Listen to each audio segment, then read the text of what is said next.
오늘 본문의 말씀을 통해서 용서와 구원의 자리라는 제목으로 하나님의 말씀을 함께 나누도록 하겠습니다. 용서와 구원의 자리라는 제목입니다. 오늘날 많은 사람들의 공통되는 관심사나 고민 가운데 하나를 말해보자면 대부분 하시는 말씀 가운데 하나가 아마 경제적인 문제, 여기에 대한 고민 혹은 관심사일 것입니다. 재테크, 투자, 비트코인, 부동산, 여러 가지 수많은 문제들로 고민을 하고 또 아마 관심을 가지고 있을 것입니다. 자, 그런데 만약에 한번 가입하면 절대로 손해보지 않는 그런 투자 상품, 그리고 더불어 아무리 큰 손실이 있다 할지라도 100% 손실 면제를 해주는 그런 상품이 있다라고 하면 여러분들은 그 상품에 가입을 하시겠습니까? 아마 정상적인 사고방식을 가진 분들이시라면 솔깃해하면서도 에이, 그런 게 어디 있어? 라고 말할 것 같습니다. 저도 그렇게 생각할 것 같아요. 그런데 놀랍게도 그런 게 있습니다. 그러면 그게 뭘까요? 그게 무엇인지 오늘 말씀을 통해서 말씀 가운데 한번 찾아보도록 하겠습니다. 오늘 말씀은 계속되는 출애굽기의 성막 설계도에 관한 말씀들입니다. 그 가운데 놋 제단과 성막들에 대한 규정이 자세히 나타나 있습니다. 오늘은 본문에 나타난 놋 제단과 성막들의 의미와 그 의미를 우리 삶에 어떻게 적용할 수 있을지에 대해서 함께 나누어 보도록 하겠습니다. 성막은 어제 목사님께서 보여주신 그 그림처럼 크게 두 부분으로 구분할 수 있습니다. 바로 성막과 그리고 이 성막을 둘러싸고 있는 뜰입니다. 출애굽기에서 이 성막이라는 단어는 상황에 따라 쓰임에 따라서 넓은 의미와 좁은 의미로 사용됩니다. 좁은 의미의 성막은 말 그대로 이 휘장이 쳐져 있는 이 천막, 이 건물을 의미하고요. 그 내부를 의미하죠. 그리고 넓은 의미의 성막은 이 성막과 성막을 둘러싸고 있는 이 뜰까지 다 포함해서 그냥 통칭해서 성막이다라고 부르기도 합니다. 오늘 함께 나눌 주제들은 이 성막 가운데 성막을 둘러싸고 있는 이 뜰에 해당하는 그 부분에 해당하는 말씀입니다. 성막들에서 가장 먼저 눈에 들어오고 또 가장 먼저 만날 수 있는 것이 무엇일까요? 그것은 바로 놋 제단입니다. 번제단이라 부르기도 하고 그냥 줄여서 제단이라 말하기도 하는데 놋 제단은 단어 그대로 제단, 제물을 드리는 장소입니다. 구약 성경에서 양과 소를 잡고 희생 제사를 드리는 장소가 바로 이 놋 제단이지요. 그렇기에 이 놋 제단이 의미하는 첫 번째 의미는 바로 희생과 속죄입니다. 오늘날 예배에서, 아니 예전부터 오늘까지 동일하게 예배 가운데 가장 중요한 두 가지 기둥은 첫째, 하나님의 임재를 누리는 것이고 둘째, 죄사함의 은혜를 확인하는 것입니다. 이것은 구약 성경의 성막에서도 그대로 나타납니다. 성막 안, 지성소 안, 그룹 위에 하나님께서 임재하시지요. 그리고 성막 바깥, 성막들의 번제단에서는 속죄가 이루어집니다. 양이나 소를 잡고 그 위에 안수를 하고 자신의 죄를 고백합니다. 그러면 자신의 죄가 그 동물에게로 전가되고 그 이후 제사의 규정에 따라 그 동물을 잡아서 죽입니다. 동물의 희생을 통해서 자신의 죄를 속죄할 수 있었습니다. 따라서 이것은 신약시대에 예수 그리스도의 십자가 사역과 죄사함의 은혜를 상징합니다. 구약에서는 죄사함이 오직 동물의 희생 제사를 통해서만 가능했지만 예수님께서 오신 이후로는 예수님의 그 십자가 보혈의 능력을 믿고 죄를 고백하고 회개할 때 죄사함의 은혜를 누릴 수 있게 되었습니다. 이것을 곧 복음이라 말합니다. 그리고 이것은 오늘날의 예배에서도 동일하게 나타납니다. 예배를 통해서 하나님의 임재를 누리고 또 예배를 통해서 죄사함의 은혜를 확인합니다. 우리가 예배에 나와 가장 간절하게 사모하는 것, 가장 원하고 바라는 것이 무엇입니까? 바로 이 두 가지이죠. 하나님의 임재를 누리며 더불어 죄사함의 은혜를 확인하는 것입니다.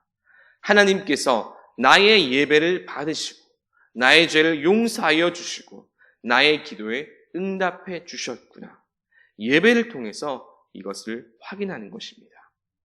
정리하면 구약의 놋제단, 신약의 예수 그리스도의 십자가, 그리고 오늘날의 이 예배는 모두 죄사함의 은혜, 이것을 확인하는 공통된 아주 중요한 의미를 가지고 있는 것입니다. 그리고 놋제단이 가지고 있는 아주 중요한 두 번째 의미가 또 있습니다. 그것은 바로 생명의 구원입니다. 생명의 구원. 성경 가운데 열왕기상 1장에는 이 제단불과 관련되어 있는 아주 흥미로운 일화가 한 가지 있습니다. 그것은 솔로몬의 형 아도니아가 스스로 왕으로 칭하였다가 실패하여서 죽게 되었을 때 그가 이 성막에 있는 제단불을 붙잡고 그 생명을 유지할 수 있었다는 것입니다. 이는 이스라엘 율법에 있는 한 가지 중요한 율법이 있었기 때문인데요. 그것은 죄인이 어떤 사람이든지 간에 그가 제단불을 잡으면 그곳에서는 함부로 사람을 죽일 수 없다는 법이 있었습니다. 아이러니하지 않습니까? 동물의 생명을 희생하는 이 제단이 죄인의 생명은 구원한다라는 이 사실이 말입니다. 우리가 잘 아는 다윗의 시편 가운데 시편 18편에도 이 제단불, 구원의 뿔과 관련된 찬양이 등장하지요. 여호와는 나의 반석이시요 나의 요새시요 나를 건지시는 이시요 나의 하나님이시요 내가 그 안에 피할 나의 바위이시요 나의 방패시요 그리고 나의 구원의 뿔이시요 나의 산성이시로다 라고 이렇게 찬양하였습니다. 여기에 나온 단어들은 모두 같은 의미들입니다. 반석, 요새, 방패, 산성 모두가 지켜주고 보호하여 주는 그런 의미지요. 구원의 뿔도 마찬가지입니다. 제단뿔은 그가 누구이든지 간에 그의 생명을 보호하고 지켜주는 역할을 하였습니다. 그런데 우리에게도 이와 같은 분이 한 분 계시지요. 누구이십니까? 바로 우리 주 예수 그리스도이신 줄로 믿으시길 바랍니다. 우리가 어떤 죄인이라 할지라도 우리가 예수님만 붙잡으면 예수님이라는 구원의 뿔만 붙잡으면 우리는 보호받을 수 있고 살아날 수 있음을 믿으시길 바랍니다. 말씀 서두에 절대로 실패하지 않는 투자 그리고 아무리 큰 손실이라도 100% 면책되는 그런 상품이 있다고 말씀드렸죠. 그것이 무엇일까요? 그것은 바로 이 제단뿔이 상징하는 그 의미, 예수 그리스도를 통한 구원입니다. 우리의 삶에서 예수님께 우리가 가진 것들을 투자해 보시기 바랍니다. 여기는 절대로 실패가 없습니다. 애초에 예수님을 믿고 구원받는 것 자체로도 어마어마하게 남는 장사인데 우리의 삶을 주님께 드리면 주님은 여기에 더해서 우리의 삶을 친히 인도하여 주시고 때를 따라 이른 비와 늦은 비, 또 때를 따라 돕는 은혜를 더하여 주시지요. 뿐만 아니라 우리가 어떤 잘못을 했다 할지라도 이 구원의 뿔 대신 주님을 붙잡으면 우리는 그 죄로부터 100% 면책됩니다. 왜냐하면 주님께서 이미 우리의 모든 죄값을 다 감당하셨기 때문입니다. 우리가 주님을 붙잡을 때 참 자유와 평안, 보호와 구원을 누릴 수 있음을 믿으시길 바랍니다. 그리고 놋제단에 대해서 오늘 말씀에 나타난 것들 중 또 한 가지 아주 중요한 주제가 있는데요. 저는 개인적으로 이 부분에서 아주 큰 은혜와 또 위로를 누렸습니다. 그것은 바로 제단 주변에 있는 제단 집기들입니다. 성막문을 열고 들어가서 맨 처음 보이는 것이 놋제단입니다. 조금 다르게 말하면 이 놋제단만 거대하게 보이지요. 놋제단 주변의 이 집기들은 당연히 눈에 잘 띄지 않습니다. 하지만 오늘 말씀을 보면 이 다양한 제단 집기들에 대한 설명이 나옵니다. 이 제단 집기들 중에서 만약에 하나라도 없다면 희생제사를 온전히 그리고 제대로 드릴 수 있었을까요? 어렵겠지요. 불가능에 가까울 겁니다. 불을 만지는 부삽과 대야와 그 불그릇이 없으면 어떻게 제단불을 온전히 다룰 수 있겠습니까? 또 재를 담는 그 통이 없는데 어떻게 희생제사 후에 그 뒷정리가 될 수 있겠습니까? 어렵겠지요. 이것은 마치 교회 공동체 안에서 조용히 돕는 손길 그리고 섬기는 손길들과 같습니다. 이렇게 조용히 돕는 손길들, 섬기는 손길들은 눈에 잘 보이지 않습니다. 눈에 잘 띄지 않지요. 사람들은 눈에 보이는 것, 그리고 앞에 나서는 사람들, 그렇게 눈에 보이게 일하는 그런 사람들을 더 인정하기도 합니다. 하지만 오늘 말씀은 눈에 잘 띄지 않는 사람들도 아주 중요하다는 것을 보여줍니다. 눈에 보이는 거대한 이 놋제단만 중요한 것이 아니라 제단을 온전히 사용하기 위해서는 이 주변의 이 집기들이 너무너무 중요하고 소중함을 함께 말씀합니다. 성경에 성막 규례에 친히 세세하게 구체적으로 기록할 정도로 말이죠. 놋제단이 온전한 구실을 하기 위해서는 그 주변 집기들도 함께 있어야 합니다. 교회 공동체도 마찬가지이죠. 눈에 보이는 누군가가 일을 하기 위해서는 주변에서 조용히 돕는 손길들이 필수적입니다. 더 적나라하게 말하면 이렇게 조용히 섬겨주시는 분들이 계시지 않으면 놋제단은 그저 커다란 조형물에 불과할 뿐입니다. 제단으로서의 기능을 온전히 할 수 없기 때문이지요. 때로는 눈에 보이고 거대해 보이고 커 보이는 사람들이 더 인정받는 것처럼 보이지만 오늘 말씀은 하나님께서 그 모든 것들을 다 알고 계시다고 함께 말씀합니다.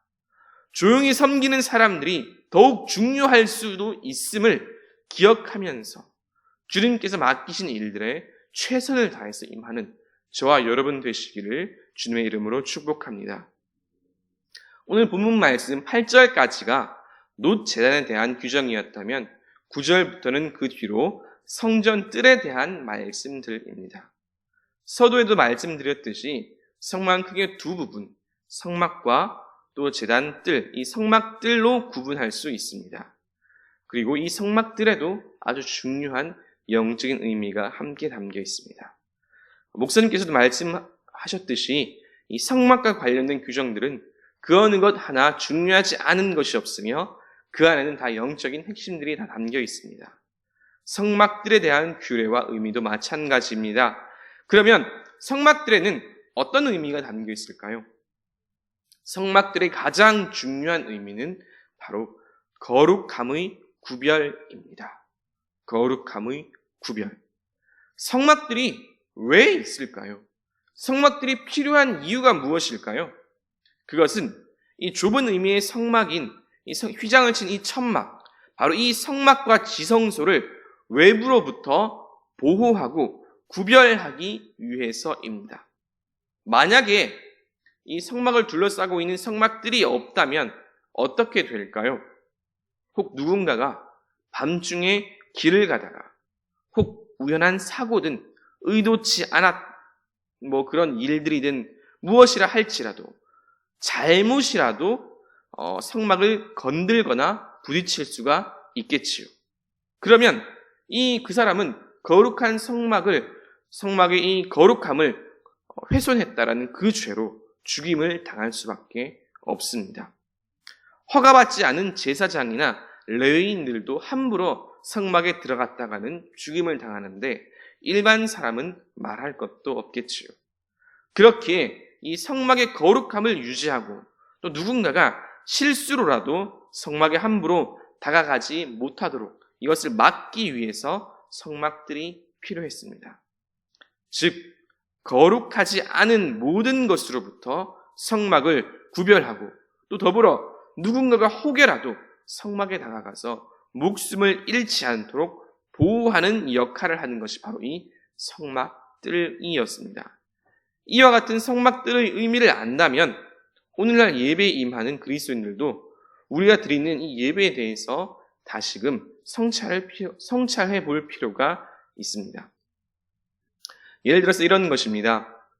한국교회 초기에는 장로교회 특성상 지나친 엄숙함이 문제가 되던 시기가 있었습니다. 예를 들면 예배당에 기타나 드럼은 들어올 수가 없었습니다. 심지어 피아노도 재즈 악기라는 그런 이유로 금지당하던 그런 시절이 있었다고 합니다. 저도 들은 이야기입니다. 이런 예들은 거룩함, 구별에 대한 집착이 오히려 예배의 목적을 훼손하게 된 케이스라고 할 수 있죠. 그런데 오늘날은 어떻습니까? 오늘날은 그 반대가 된 것이 사실이지요. 오히려 너무 가벼워졌습니다. 지나친 엄숙함도 문제이지만 세상과 구별됨 없는 이 가벼움도 큰 문제가 될 수 있습니다. 거룩함에 대한 간절함과 구별됨에 대한 인식은 점점 희미해지고 있고 지금 드려지는 예배조차도 오늘날 드려지는 이러한 예배조차도 무겁다, 재미없다라는 이유로 점점 더 가벼움을 추구하기도 합니다. 그러나 반드시 우리가 알아야 할 것 중에 하나는 이 예배는 본질상 거룩해야 하며 또 세상과 구별되는 부분이 반드시 있어야 한다는 점입니다. 세상의 것들이 교회 안으로 들어와서는 안 되는 그 경계가 반드시 존재한다는 거죠. 최근 들어 가장 핫한 분야 가운데 하나는 바로 문화사역입니다. 그래서 문화적인 요소를 사용하는 것에 있어서 거부감이 없기도 하고 또 상황과 맥락에 따라서는 이런 것들을 문화적인 요소들을 적절히 사용하는 것이 더 좋을 수도 있지요. 그런데 사역자들 가운데 그 선을 넘는 경우도 종종 있습니다. 문화적인 이 요소의 사용을 강조하다가 어느 순간 예배와 또 교회의 본질상 추구해야 할 이 거룩함, 구별됨마저 잃어버리는 경우가 종종 있는 것이죠. 또 비슷한 맥락으로 구별된 장소도 필요합니다. 거룩하게 성별된 장소도 우리들에게 필요하죠. 최근 들어서 현장 예배가 어려워지고 있고 스마트폰이나 유튜브, 줌 이런 것들로 예배를 드리는 것에 익숙해지고 있습니다. 그래서 어떤 분들은 여기에 전혀 신학적으로도 문제가 없다라고 말씀하는 분들도 계시지요. 요한복음 4장을 예로 들어서 말씀하시면서 장소가 중요한 것이 아니라 예배를 드리는 사람의 마음이 중요하다. 영과 진리로 드리는 그 태도와 자세가 중요하다라고 말씀합니다. 맞는 말씀이지요. 하지만 코로나 이후 이제 1년 반이 우리가 지났습니다. 이러한 시점에 가슴에 손을 얹고 과연 그렇게 유튜브와 스마트폰으로 드리는 이 예배로 영과 진리로 모든 정성을 다해서 오직 이 예배에만 집중하는 시간이 얼마나 되던가요?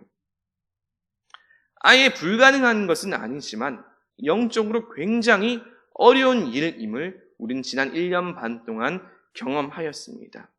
왜냐하면 예배를 위해서 따로 구별하지 않은 곳, 성별하지 않은 곳에서는 우리의 예배를 방해하는 요소가 너무나도 많다라는 것을 우리가 이미 경험하였기 때문입니다. TV로 예배를 드리고 있는데 친구에게서 전화가 오지요. 가족들 밥을 해줘야 한다고 합니다. 심지어는 스마트폰으로 예배를 드리는 중에 카톡이 와서 예배 영상을 끄고 카톡을 합니다. 장소와 상관없이 영과 진리로 예배 드리는 것 가능하지요. 하지만 장담컨대 그것이 가능할 정도의 영성을 가지신 분이라면 아이러니하게도 왜 구별된 장소가 필요한지, 왜 현장 예배가 필요한지 더 잘 아시는 분일 겁니다. 성경에는 요한복음 4장의 말씀도 있지만 더불어 신명기 12장 중앙 성소에 대한 말씀도 반드시 있으며 열왕기와 역대기, 솔로몬의 성전 건축, 또 에스라, 느헤미야의 성전 재건에 대한 말씀도 함께 있습니다. 왜 하나님께서 성별된 장소, 성전을 거룩하게 구별하라고 말씀하셨으며 또 하나님의 백성인 이스라엘 백성들도 그렇게도 성전을 재건하려고 했을까요? 또 초대 교회의 성도들도 왜 그렇게 함께 모여서 한 장소에서 함께 예배 드리려 했을까요?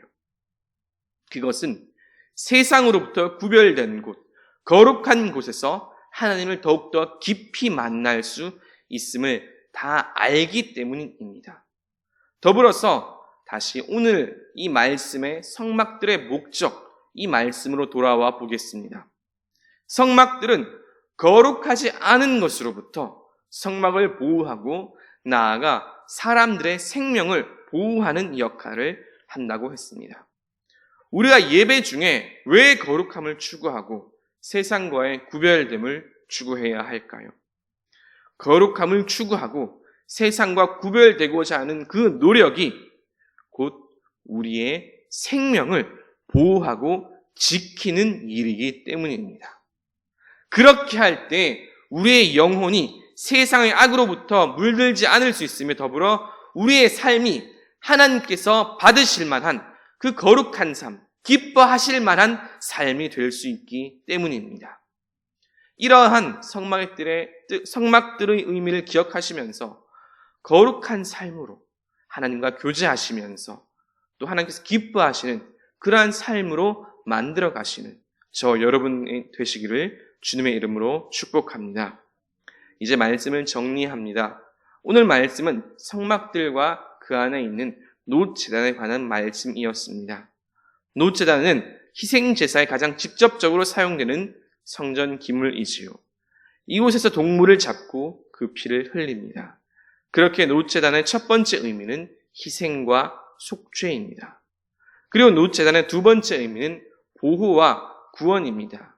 그 어떤 죄인이라도 제단뿔을 잡으면 죽지 않을 수 있었습니다. 다윗은 이 제단뿔을 두고 구원의 뿔이다 라고 찬양하였지요.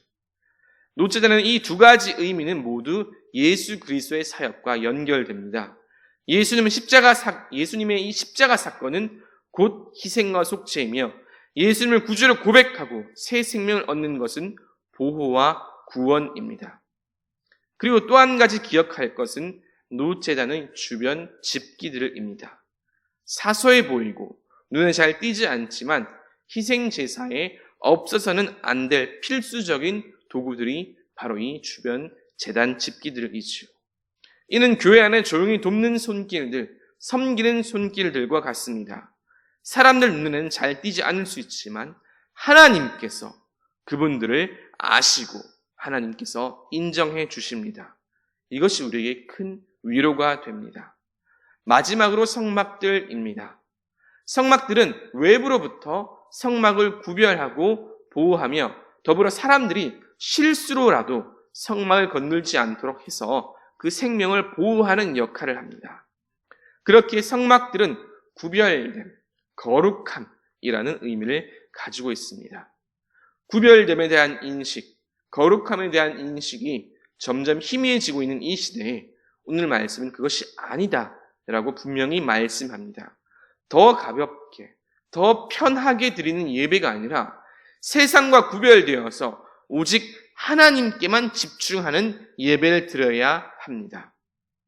어디서든지 영과 진리로 예배 드릴 수 있지만 그러나 동시에 하나님께서 택하신 장소에서 세상과 떨어져서 구별되어서 하나님을 만날 곳이 반드시 필요합니다.